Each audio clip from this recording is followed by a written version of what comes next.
सातारा विभागातील वेगवेगळ्या पोलीस पथकांनी धाडी टाकून 50,000ची दारू जप्त केली आहे।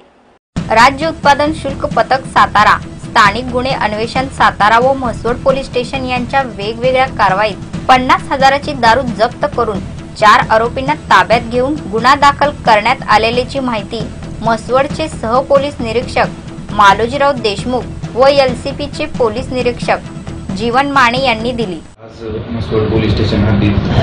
पोलीस अधीक्षक माननीय श्री संदीप पाटील साहेब यांच्या आदेशान्वये तसेच ॲडिशनल एसपी श्री पवार साहेब, डीवायएसपी श्री काळे साहेब यांच्या मार्गदर्शनाखाली म्हसवड पोलीस स्टेशन स्टाफ तसेच स्थानिक गुन्हे शाखा सातारा यांचे API श्री माने साहेब तसेच राज्य उत्पादन विभागाचे अधिकारी यांचे संयुक्त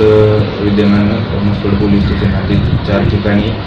अवैध दारू साठ्यांवर कारवाई करून सुमारे 50,000 रुपये किमतीचा दारू साठा जप्त करून गुन्हा दाखल करून